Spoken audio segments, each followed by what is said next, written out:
माँ,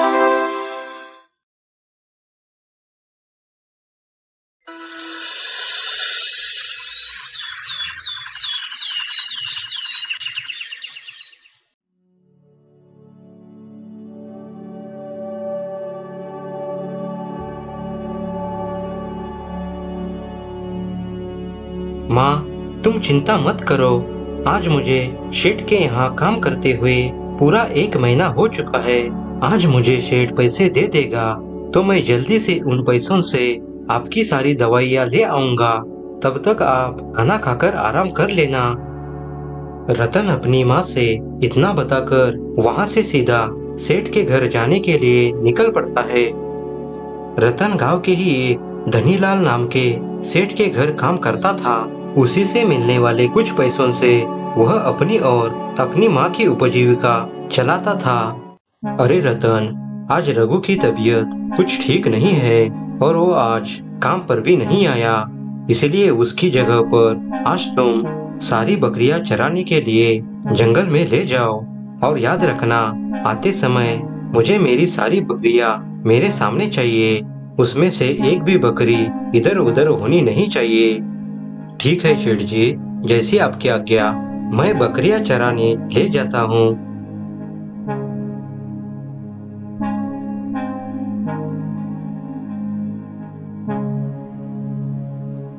रतन सारी बकरियां लेकर पास के ही जंगल की तरफ निकल पड़ता है।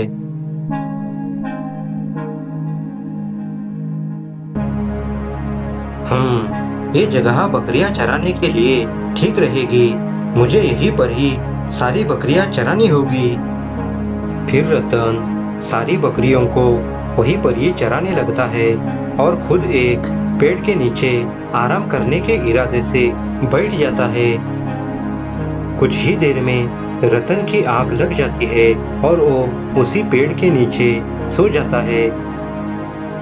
आज कई हफ्ते गुजर चुके हैं, किसी बड़े जानवर का मांस मैंने नहीं खाया। पता नहीं आज भी कोई बड़ा जानवर मुझे मिलता या भी नहीं। अरे ये क्या, यहाँ पर तो कई सारी बकरियां घास खा रही है। ऐसी स्वादिष्ट बकरी का मांस खाए काफी समय हो चुका है। चलो चलो जाकर इसमें से एक बकरी उठा लेता हूँ।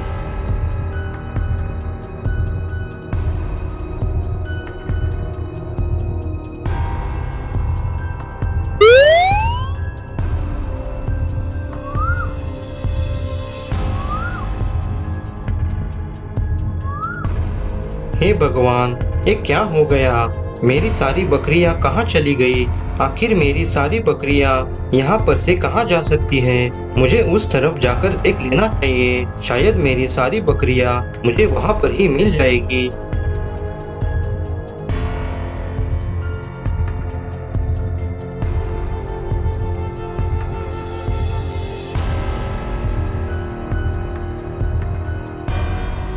अरे ओ रही मेरी सारी बकरियां।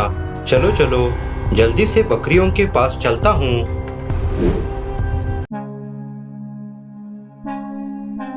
1 2 3 4 5 6। अरे ये क्या, यहाँ पर तो 6 ही बकरियां है।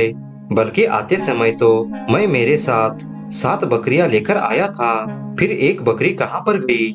मुझे लगता है वह बकरी तो यही कहीं आसपास ही होनी चाहिए।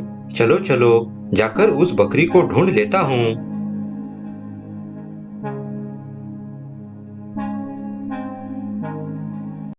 हे भगवान, एक कैसी मुसीबत मुझ पर आ गई। वह बकरी तो मुझे आसपास कहीं दिखाई नहीं दे रही। अब मैं क्या कर सकता हूँ? अगर वो बकरी मुझे नहीं मिली तो सेठ धनीलाल मुझे नौकरी पर से निकाल देगा। यदि अगर उसने मुझे नौकरी पर से निकाल दिया तो मैं मेरी माँ का इलाज कैसे करूँगा? लगता है सेठ आज मुझे जान से मार ही डालेगा। मैं ऐसा करता हूँ, बाकी सारी बकरियां घर पर छोड़ आता हूँ और फिर खोई हुई बकरी को ढूंढ लेता हूँ। कहीं ऐसा ना हो उस बकरी को ढूंढते ढूंढते ये बकरियां भी मेरे हाथ से निकल ना जाए, फिर मैं सिर्फ देखता ही रहूंगा। रतन जल्दी से बाकी सारी बकरियों को घर ले जाता है। अरे रतन, बकरियां तो सिर्फ 6 ही है। एक बकरी कहाँ पर गई? कहीं तूने पैसों के लिए उसे कहीं पर बेच तो नहीं दिया ना? पता नहीं मालिक, मैं सारी बकरियां जंगल में एक जगह पर चरा रहा था, पर पता नहीं वो एक बकरी कहाँ पर चली गई। अरे मूर्ख, तेरे रहते हुए वो एक बकरी कहाँ पर गायब हो गई? ऐसा तूने क्यों होने दिया? जल्दी से जा और उस बकरी को ढूंढकर मेरे सामने ले आना, नहीं तो मैं तुम्हें अभी के अभी नौकरी पर से निकाल दूंगा और तुझे एक भी पैसा नहीं दूंगा। रतन जल्दी से उस बकरी को ढूंढने वहां से निकल पड़ता है।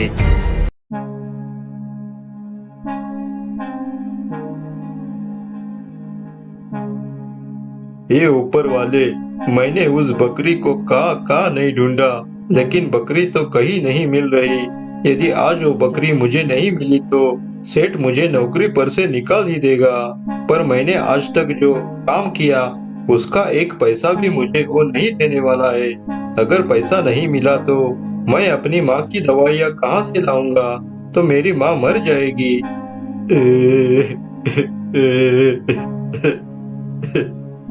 ये सारी बातें सोचकर रतन मन ही मन में निराश हो जाता है। वो बिल्कुल अंदर से टूट जाता है और एक पेड़ के नीचे बैठकर रोने लगता है। उसी पेड़ के ऊपर एक गिद्ध बैठा था और वो उसे देख रहा था। अरे, ये कौन है जो पेड़ के नीचे बैठकर रो क्यों रहा है? चलो चलो, इसे उसके रोने का कारण पूछता हूँ।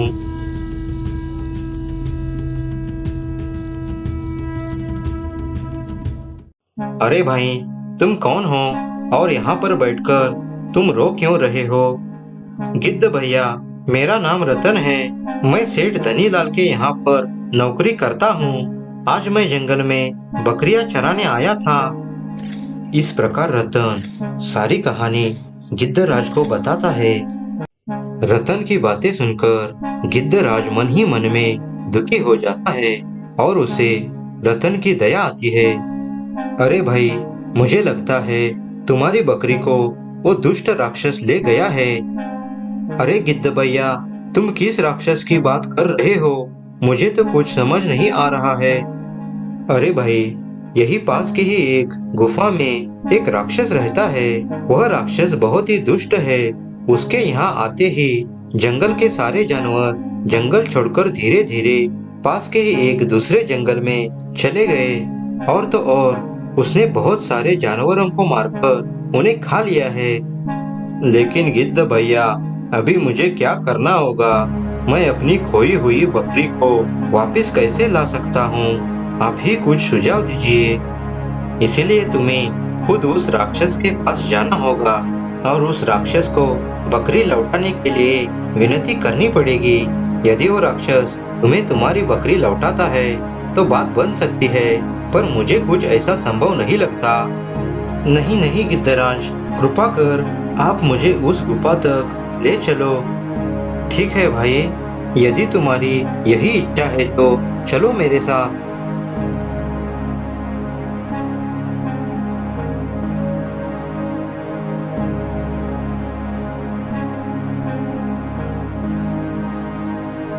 अरे भाई, ये वही गुफा है जिसमें वह दानव रहता है। ठीक है गिद्ध भाई, मैं अंदर जाकर देखता हूँ। इतना कहकर रतन गुफा के अंदर चला जाता है। यह सब देखकर गिद्धराज भी काफी हैरान था। आखिर रतन के साथ आगे क्या होने वाला है? पता नहीं वो दानव उस लड़के के साथ आगे क्या करने वाला है, पर मुझे उसे यहाँ अकेले छोड़कर जाने का बिल्कुल भी मन नहीं कर रहा है। चलो चलो, अंदर चलकर देख लेता हूँ।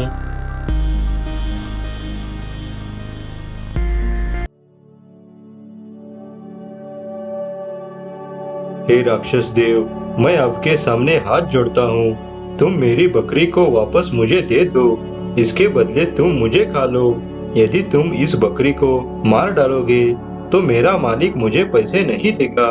यदि अगर उसने मुझे पैसे नहीं दिए तो मैं अपनी बीमार माँ का इलाज नहीं कर पाऊंगा और वो बेचारी मर जाएगी।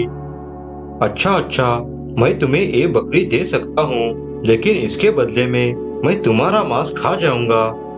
ठीक है राक्षस देवता, मुझे तुम्हारी शर्त मंजूर है, लेकिन राक्षस देवता, आप मुझे अभी मत खाना। पहले मैं इस बकरी को अपने सेठ के घर पहुंचा देता हूँ और उससे पैसे लेकर अपनी माँ की दवाइयाँ उसके पास पहुंचाता हूँ। फिर मैं तुम्हारा भोजन बनने के लिए चला आऊंगा। लेकिन मैं तुम्हारी बातों पर विश्वास क्यों करूं? यदि अगर तुम वापस नहीं आए तो? नहीं नहीं राक्षस देवता, मैं तुम्हारे पास अवश्य आ जाऊंगा। मैं तुम्हें वचन देता हूँ। अच्छा अच्छा, ठीक है, मैं तुम्हारी बात पर विश्वास रखता हूँ और तुम्हें तुम्हारी बकरी दे देता हूँ। तुम इसे ले जा सकते हो। रतन तुरंत ही उस बकरी को लेकर वहां से चला जाता है। सेठ जी, ये रही आपकी बकरी। अब आप मुझे मेरी मेहनत के पैसे दे दीजिए। सेठ धनीलाल तुरंत ही रतन को उसने की मेहनत के पैसे उसे दे देता है। रतन तुरंत ही पैसे लेकर बाजार चला जाता है।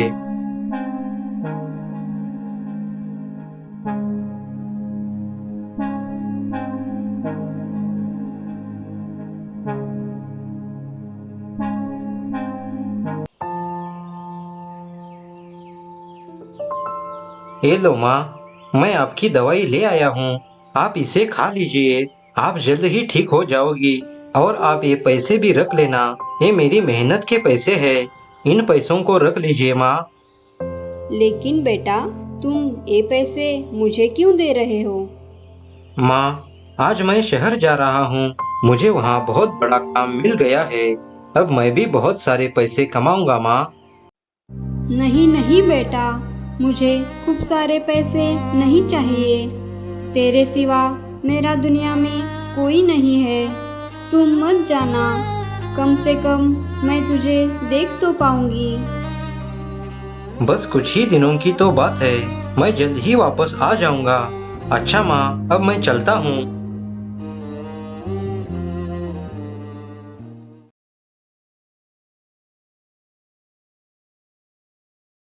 इतना कहकर रतन जंगल में गुफा की तरफ निकल पड़ता है।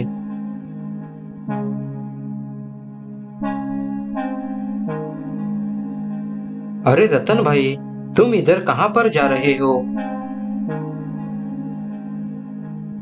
अरे गिद्ध भाई, मैं वापस उस दानव के पास जा रहा हूँ। अरे भाई, तुम ये क्या कर रहे हो? तुम राक्षस के पास फिर से क्यों जा रहे हो?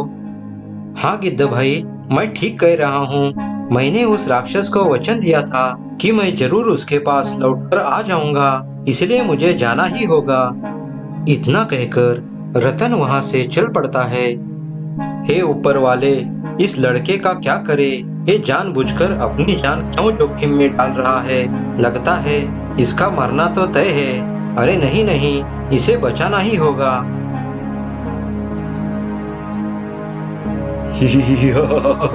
अरे वाह, तुम तो अपने वचन के पक्के निकले। मुझे लगा था कि तुम वापस नहीं आओगे, लेकिन तुम तो आ गए। ऐसा नेकदिल इंसान मैंने अपने जीवन में कभी नहीं देखा है। इतना कहकर वह राक्षस रतन को मार देता है और उसके मांस को खाने लगता है।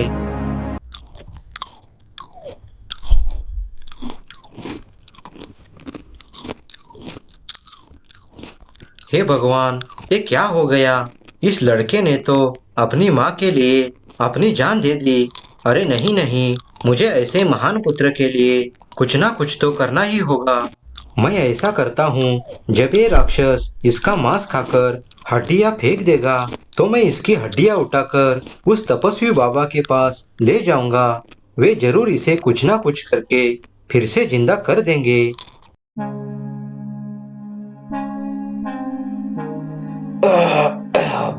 अरे वाह वाह, आज तो कई दिनों के बाद मेरा पेट पूरी तरह से भर चुका है। ऐसा करता हूँ, मैं यहाँ पर अभी के लिए कुछ देर सो लेता हूँ। इतना कहकर वह राक्षस सो जाता है। गिद्ध तुरंत ही मौका देखकर उसकी सारी हड्डियाँ एक कपड़े में रख देता है।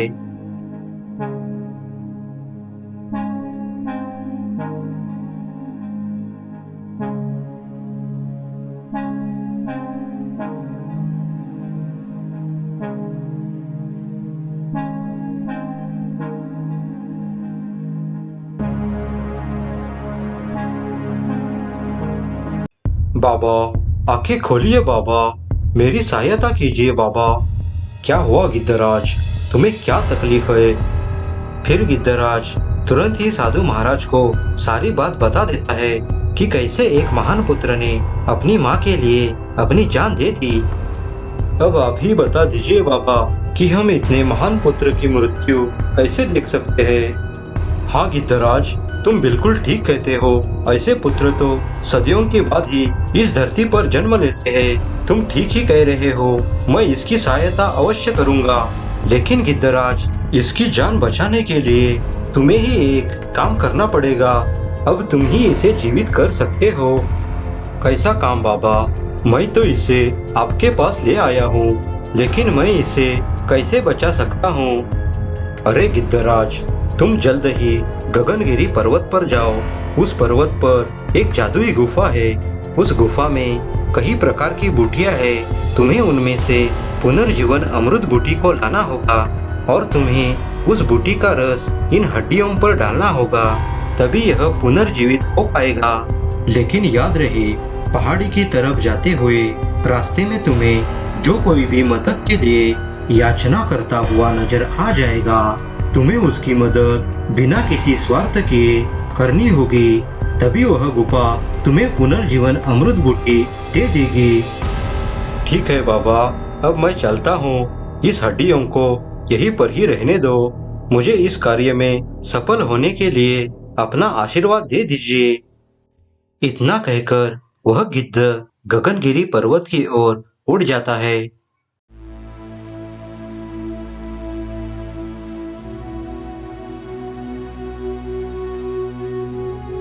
हाय हाय, मैं तो लौट गया। अब मैं क्या खाऊंगा और अपने बच्चों को क्या खिलाऊंगा? अरे ये क्या, एक किसान पेड़ के नीचे बैठकर रो क्यों रहा है? लगता है शायद यह किसान किसी बड़ी मुसीबत में होगा, तभी यह इतनी जोर जोर से रो रहा है। साधु बाबा ने कहा था कि यदि अगर जाते समय रास्ते में तुम्हें कोई तकलीफ में दिखे, तुम उसे निस्वार्थ भाव से मदद करना। चलो चलो, चलकर उसे उसके रोने का कारण पूछता हूँ। अरे किसान भैया, बताओ तुम्हें क्या हुआ? तुम क्यों रो रहे हो? क्या बताओ गिद्ध भैया, मेरा नाम हरिया है। जब भी मैं अपने खेत में फसल बोता हूँ तो खेत में मौजूद सारे चूहे अनाज के दाने खा जाते हैं। मैं बहुत परेशान हूँ। आखिर मैं क्या करूँ? उन चूहों को कैसे मैं मेरे खेत से भगाऊं? अरे किसान भाई, आप दुखी मत होइए, मैं इन चूहों को आपके खेत से दूर भगाता हूँ।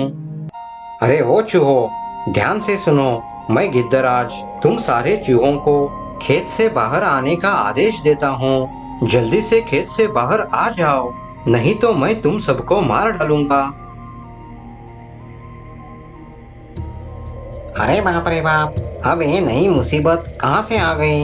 यदि हम खेत से बाहर नहीं गए तो गिद्धराज हमें मार डालेंगे। इतना कहकर खेत में मौजूद सभी चूहे बाहर आ जाते हैं और गिद्धराज के पास चले जाते हैं। जी गिद्ध महाराज, आपने हमें बुलाया, कहिए क्या बात है? हमसे कोई भूल तो नहीं हो गई है ना महाराज? हाँ हाँ, तुम लोगों से बहुत बड़ी भूल हो गई है। तुम सभी लोग इस गरीब किसान की फसल हर बार नष्ट क्यों कर देते हो? इसका मुझे जवाब तुम्हें अभी के अभी देना होगा। महाराज, यह तो हमारा स्वभाव है। हमें भूख लगती है तो हम लोग अनाज खा लेते हैं। लेकिन यह तो गलत बात है। तुम लोग फसल तो तैयार भी नहीं होने देते। किसान ने खेत में बीज डालते ही तुम लोग उस पर टूट पड़ते हो। तुमको यह खबर नहीं होती है कि उस बेचारे किसान ने कैसे कैसे जुगाड़ करके उस बीज को खरीदा होता है। यदि तुम्हें भूख लगती है तो तुम लोगों को यहाँ वहाँ थोड़ा सा चल फिरकर अपने लिए भोजन की व्यवस्था करनी चाहिए, जिससे तुम्हें भी कोई तकलीफ ना हो और तुम्हारी वजह से दूसरा कोई रो ना पाए। ठीक है महाराज, हमसे गलती हो गई। आगे से ऐसी कोई गलती नहीं होगी। हमें बड़े दिल से क्षमा कर दीजिए। ठीक है, ठीक है। अब तुम लोग वापस अपने बिल में जा सकते हो। सारे चूहे तुरंत ही वहां से भागकर अपने बिल में चले जाते हैं किसान गिद्ध का धन्यवाद करता है। फिर गिद्धराज आगे के सफर के लिए निकल पड़ता है। मुझे लगता है ये वही जादुई गुफा है जो साधु महाराज ने बताई थी। हे जादुई गुफा, मैं बहुत दूर से आया हूँ, कृपा करके मेरी सहायता करो। तुम कौन हो पुत्र, और तुम्हें किस बात की सहायता चाहिए? हे जादुई गुफा, मैं साधु महाराज के कहने पर पुनर्जीवन अमृत बूटी लेने यहाँ पर आया हूँ। फिर गिद्धराज सारी कहानी उस जादुई गुफा को बताता है। हे गुफा, अब तुम ही उस मासूम की जान बचा सकती हो। अरे वाह, तुम तो कितने नेक दिल वाले हो। तुम तो बिना किसी स्वार्थ के उस महान पुत्र की मदद करना चाहते हो। मैं तुमसे बहुत प्रसन्न हूँ। तुम यहाँ से बूटी ले जा सकते हो। लेकिन माता, मुझे यह नहीं पता है कि पुनर्जीवन अमृत बूटी कौन सी है। अब आप ही बताइए, मैं कौन सी बूटी ले जाऊं?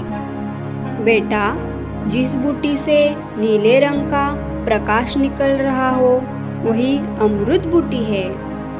इतना सुनते ही वह गिद्धराज गुफा के अंदर चला जाता है।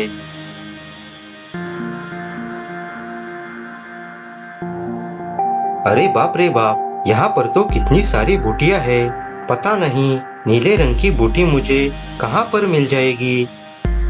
अरे ओ रही नीले रंग की अमृत बूटी। चलो चलो, जल्दी से उस अमृत बूटी को उठा लेता हूँ।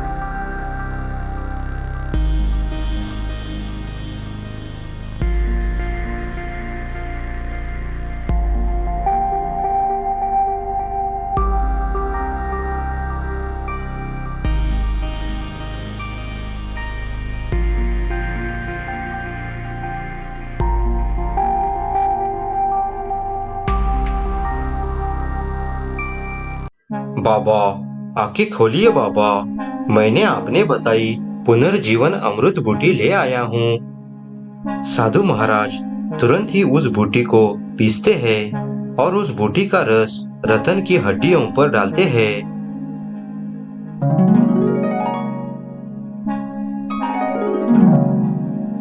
अरे, मैं जीवित कैसे हो गया? मुझे तो उस दानव ने खा लिया था। फिर साधु सारी कहानी रतन को बताते हैं। यह सुनकर रतन उस गिद्ध को अपने सीने से लगाता है। हे महान आत्मा, तूने पक्षी होकर भी मेरी इतनी सहायता की। मैं तुम्हारा ये एहसान अपने जीते जी कभी नहीं चुका सकता। आज से तुम मेरे सबसे अच्छे मित्र हो।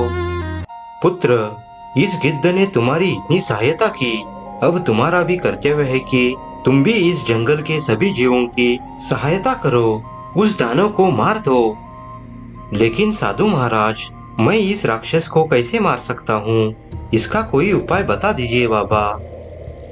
साधु महाराज तुरंत ही अपने दिव्य शक्तियों से उस रहस्यमयी कुंड के काले पानी का एक लोटा मंगाता है।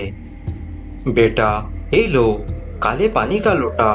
तुम्हें किसी भी प्रकार उस राक्षस के माथे पर इस लोटे का पानी गिराना होगा, तभी वह राक्षस अग्नि की दाह में जलकर मर जाएगा। ठीक है साधु बाबा, अब मैं चलता हूँ, मुझे अपना आशीर्वाद दे दीजिए। विजयी भव। अरे मित्र, मैं भी तुम्हारे साथ चलता हूँ। फिर वह दोनों वहां से उस दानव की गुफा की तरफ निकल पड़ते हैं।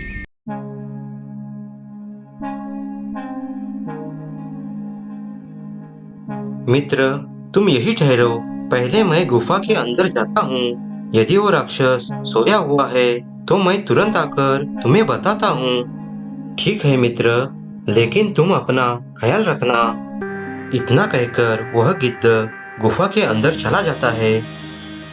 जब वह गिद्ध गुफा के अंदर जाकर देखता है तो वह राक्षस अपनी नींद पूरी कर रहा था।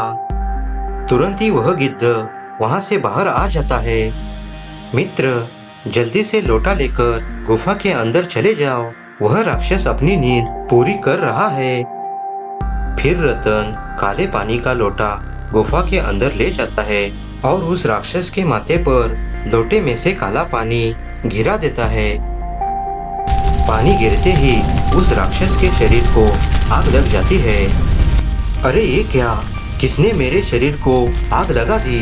मैं उस दुष्ट को जिंदा नहीं छोड़ूंगा। देखते ही देखते वह राक्षस अग्नि में जलकर राख हो जाता है। पुत्र, तुम तो वाकई ही बड़े शूरवीर हो। तुमने इस जंगल को नष्ट होने से बचा लिया। मैं तुमसे बहुत प्रसन्न हूँ, इसीलिए मैं तुम्हें कुछ भेंट वस्तु देना चाहता हूँ। उसे तुम अपने घर पर ही जाकर देख लेना।